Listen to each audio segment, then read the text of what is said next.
In this video, I'd like to talk about how to divide polynomials by linear expressions. And with these problems, you could try to factor this top polynomial, but in most of these cases, it will not work. And so we need to use a different technique rather than factoring and then trying to cancel out that x plus 2. What we could do is use something called polynomial long division. And you'll see that this method can be a little bit tedious, a little bit messy, but if you understand how long division works with just numbers, then polynomial long division works very similarly. It's just, like I mentioned, a little bit messier, a little bit more complicated. So before we jump in and try to solve this problem, trying to divide this cubic polynomial by this linear polynomial, let's look at an example with just numbers so that we can remember the pattern and remember how long division actually works. And then we can generalize that idea with variable expressions, with these polynomials that are dividing. So let's say we're taking the number 217 and we're going to divide it by 3. So the 3 goes on the outside and 217 goes on the inside. And then we ask, how many times does 3 go into 2? Well, 3 is bigger than 2, so when that's the case, we move on to the 21 rather than 2. So then we ask, 3 goes into 21 how many times? Or we could ask, 3 multiplied by what number gives us 21? And that would be 7. And now we just need to find the remainder, if there's anything left over when we did this division. And so we do 7 times 3, which is 21, and we subtract to find the remainder. 21 minus 21 is 0. And at this point, we just bring down the next number. So we're going to bring down the 7 here, and we repeat the process. So how many times does 3 go into 7? Or what can we multiply by 3 to get to 7? And of course, we can't do that with a whole number, so we're looking for the biggest whole number that will get us close to 7. And so we could multiply 3 by 2, and 2 times 3 is 6. So now we find the remainder again. This remainder is 1, but there are now no more numbers to bring down. So this is the remainder, which you might remember writing as remainder of 1. But we could also write this as 72, and the remainder would go in the numerator of the fraction, and the denominator is whatever we were originally dividing by, so 3 in this case. So this is 72 and 1/3. And you could check this with a calculator, or you can check this by just multiplying out this mixed number, 72 times 3, and then adding 1 to that, and you'll see you'll get 217 up top, and your denominator would stay the same. But this process we are now going to generalize and use for polynomials. So the number we're dividing by, in this case x plus 2, that's going to go on the outside. So we have x plus 2, and the number that goes on the inside of the long division, that's going to be whatever this numerator is. So we can write 3x cubed plus x squared minus 4x plus 12. And for this problem, we don't have to do anything special, but if we were, let's say, missing the x squared term, like if that was gone, we just had 3x cubed minus 4x plus 12, we would still have to fill in a missing spot here. We'd have to put a 0 x squared, and that way we'll be able to bring that down when finding the remainder and repeating the entire process. But for this problem, we don't have to do that or worry about that since we have all of the terms here, starting with the cubic and then counting down, but it's something to keep an eye out for that we'll see in a later problem. So we start this process by asking ourselves, how many times does x plus 2 go into 3x cubed? Or what can we multiply x by to get 3x cubed?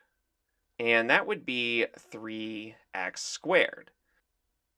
And once we find the number up top, then we're just going to find the remainder now.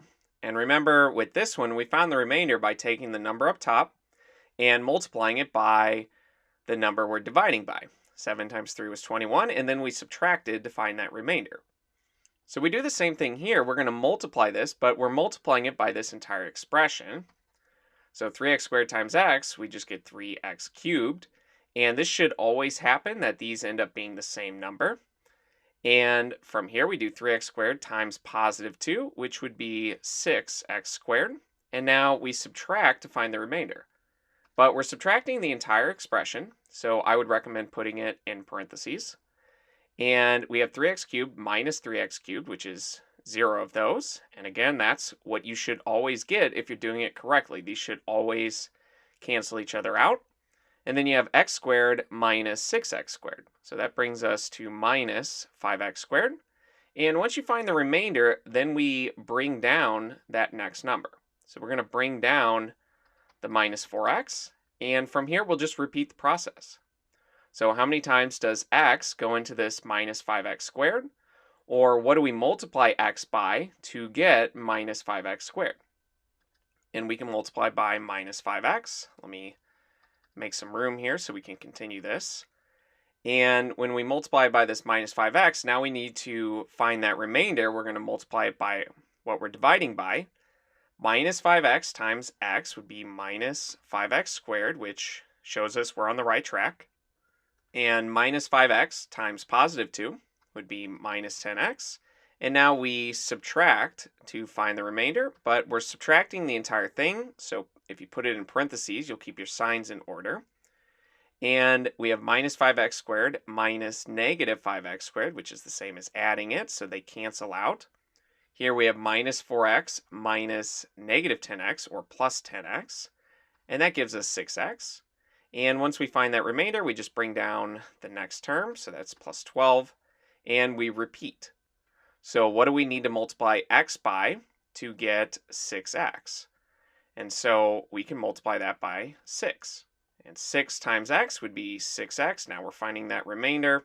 And 6 times 2 is 12. And for this one, we're actually not going to end up with a remainder. So when we subtract the 6x plus 12 from 6x plus 12, everything cancels out and you get 0 for your remainder. So we don't have to worry about putting anything after the plus 6. This right here would be our final answer. And if you did end up with a remainder, like let's say it was 1, maybe this was 11, then you would put that remainder of 1, and if it was positive, you would be adding, and you would divide that by what you originally divided by. Just like you had here, when you have a remainder of 1, you put that as the numerator, and your denominator is what you're originally dividing by. So you'd end up with 1 over x plus 2. But again, in this one, we don't have a remainder. So we're in this first case where we just have p of x, not p of x plus some remainder, where k could be whatever our remainder was. And there are ways to check this. In fact, probably the simplest way is we could take our answer and remultiply it by whatever we were originally dividing by. So it's the same thing here. If we multiplied everything by 3, you would see that you get back 217. That's how you would check this, or one of the ways that you could check this. But for ours, we will just take our answer, this 3x squared minus 5x plus 6, and we'd multiply it by what we divided by, x plus 2. And we're trying to see, does this get us back to that polynomial in the numerator, the 3x cubed plus x squared minus 4x plus 12. And you'll see that when you do it, when you distribute the 3x to both, distribute the minus 5x to both, and then the same with the 6 to both of them, you'll get 6 terms. You can combine like terms, and you'll end up with this cubic polynomial over here. So I encourage you, pause the video, try that on your own, but you'll see that it is correct. And this right here in the green box, that is our final answer. So we would put 3x squared minus 5x plus 6 as the answer here.